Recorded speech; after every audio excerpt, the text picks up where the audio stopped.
అండి అందరూ ఎలా ఉన్నారు? బాగున్నారా? నేనైతే చాలా బాగున్నాను. మీ అందరూ కూడా బాగుండాలని మనస్ఫూర్తిగా కోరుకుంటున్నాను.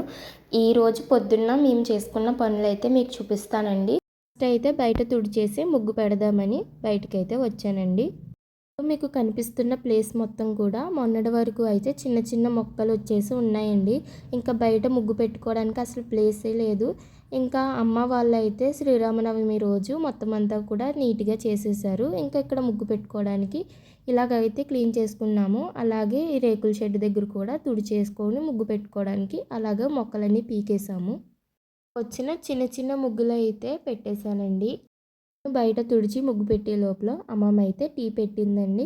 ఇంకా అందరికీ కూడా టీ తాగి అలవాటు ఉంది పొద్దున్నే. మీలో ఎవరికైనా పొద్దున్నే టీ తాగి అలవాటు ఉంటే కామెంట్ చేయండి. మ్యాక్సిమం చాలామంది తాగుతారు. పొద్దున్నే టీ తాగకపోతే ఖచ్చితంగా తలపోటు వచ్చేస్తుందండి. అందుకని ఖచ్చితంగా టీ అయితే తాగుతాను. ఈ టీ అలవాటు అవ్వడానికి సగం కారణం మా అమ్మమ్మేనండి. మా అమ్మమ్మే టీ అయితే అలవాటు చేసింది. ఇంకా అందరికీ కూడా టీ అయితే ఇచ్చేస్తున్నాను. మా జేజి అయితే కాన్వెంట్కి రెడీ అయిపోతుంది. ఇంక మా జేజికి అయితే టీ ఇచ్చేసాను.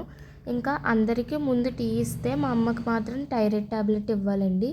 ట్యాబ్లెట్ పరకడుపునైతే వేసుకోవాలండి. థైరాయిడ్ మా అమ్మకి తగ్గిపోయింది, అయినా కూడా ఈ ట్యాబ్లెట్ వాడాలన్నారు. అందుకని ఇంకా ఈ ట్యాబ్లెట్ రోజు పొద్దున్నే ఏమీ తినకుండా తాగకుండా అయితే వేసుకోవాలి. ఇంకా ఈరోజు టిఫిన్ అయితే మేము దోశలు వేసుకుంటున్నాము. ఇంకా అందులోకి చట్నీ అయితే శనగపిండి చట్నీ అయితే చేసుకుంటున్నాము. తమ్ముడిని శనగపిండి తీసుకురమ్మన్నాను, వాడైతే తీసుకొచ్చేసాడు. ఇంకా శనగపిండిలో కొద్దిగా ఉప్పు, కారం, వాటర్ వేసి కలిపేసి పక్కనైతే పెట్టేసుకున్నాను. ఇంకొక కడాయిలో కొంచెం నూనె వేసుకుని తాలింపు గింజలు, కరివేపాకు వేసుకుని ఒకసారి కలుపుకుని అందులోనే ఉల్లిపాయ ముక్కలు వేసుకుని కొద్దిగా పసుపు వేసి కలిపేసుకుని మూత అయితే పెట్టేసుకున్నాను. దోశల్లోకి మీరు ఏ చట్నీ తింటారు అనేది కామెంట్ చేయండి. నాకైతే దోశల్లోకి ఈ చెన్న చట్నీ అయితే చాలా ఇష్టం అండి. చట్నీని ఒక్కొక్కరు ఒక్కొక్కలా పిలుస్తూ ఉంటారు కదా. ఒకళ్ళు బొంబాయి చట్నీ అంటారు, ఒకళ్ళు చెన్న చట్నీ అంటారు. ఇలా ఒక్కొక్క పేరుతో పిలుస్తూ ఉంటారు. ముక్కలు మగ్గిపోయిన తర్వాత అందులోనే ఒక గ్లాస్ వాటర్ అయితే వేసుకున్నాను. ఒకసారి కలుపుకున్న తర్వాత అందులోనే ముందుగా శనగపిండి కలిపేసి పక్కన పెట్టుకున్నాం కదా, అది వేసేసి ఉండలు లేకుండా కలుపుకోవాలి. ఒక 2 మినిట్స్ సిమ్లో పెట్టుకుని కలిపేసుకుంటే మనకి చెన్న చట్నీ అయితే రెడీ అయిపోతుంది. చట్నీ అయితే రెడీ అయిపోయిందండి. ఇంకా దోశల పిండిని అయితే ఇంకొక గిన్నెలోకి తీసుకుంటున్నాను. మొత్తం పిండి కలుపుకోకుండా కావలసినంత పిండి తీసుకుని అదైతే కలుపుకుంటున్నాను. నాకు దోశలు అంటే చాలా ఇష్టం అండి. మీకు దోశలు ఇష్టమా లేదా అనేది కామెంట్ చేయండి. అందులోకి టేస్ట్కి సరిపడా సాల్ట్, కొద్దిగా వాటర్ వేసి ఒకసారి బాగా మిక్స్ చేసేసుకుని దోశలు అయితే వేసేసుకుంటున్నాను.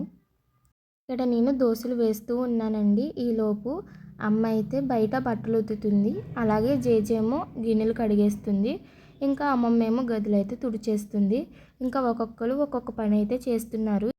అందరం పని చేసుకోవడం వల్ల పని అయితే తొందరగా అయిపోయిందండి. ఇంకా నేనైతే దోశలు వేస్తున్నాను. ఫస్ట్ వేసే దోశ అసలు దోశలానే రాదండి. ఈసారి వేసిన దోశ అయితే పర్లేదు, బాగానే వచ్చింది. కానీ అది నాకు దోశలా అనిపించలేదు. ఆ దోశ కొంచెం లావుగా వచ్చినట్టు అనిపించింది, అందుకని అది దోశలాగా అనిపించలేదు. ఇంకా నెక్స్ట్ ఇంకొకటి వేసాను, అది పర్లేదు, బాగానే వచ్చింది. మా జేజి అయితే కాన్వెంట్కి వెళ్ళిపోతుంది కదా, టైం అయిపోతుందని తొందరగా అయితే వేసేసి బాక్స్లో అయితే సర్దేసి ఇచ్చేసాను. అయితే కాలేజ్ లేదండి, కాలేజ్ హాలిడే ఇచ్చారు. ఇంకా ఎవరికి హాలిడే ఇచ్చినా ఆయమ్మలకైతే హాలిడే ఇవ్వరు. ఇంకా మా జేజి అయితే వెళ్ళిపోతుంది. ఇంకా నేను కూడా టిఫిన్ చేసేసి అమ్మమ్మ వాళ్ళకి దోశలు వేసి పక్కన అయితే పెట్టేశాను. ఇంకా వీళ్ళు బట్టలు ఆరేసేసారు. అయితే స్నానం చేసే ముందు హెన్నా పౌడర్ అయితే తలకు పెట్టుకుందామని హెన్నా పౌడర్ అయితే తీసుకున్నానండి. అందులో కొద్దిగా వాటర్ వేసి పేస్ట్లా చేసుకుని తలకైతే అప్లై చేసేసుకొని ఒక 10 మినిట్స్ 15 మినిట్స్ ఉన్న తర్వాత హెడ్ బాత్ అయితే చేసేసాను. ఇంకా ఇంట్లో అయితే కారం అయిపోయిందండి. కారం పట్టించుకుందామని చెప్పి జేజి అయితే వస్తూ ఎండుమిరపకాయలు, వెల్లుల్లిపాయలు, ధనియాలు అయితే తెచ్చింది. మిరపకాయలు బాగా ఎండాలి కాబట్టి ఎండలో అయితే వేసాము.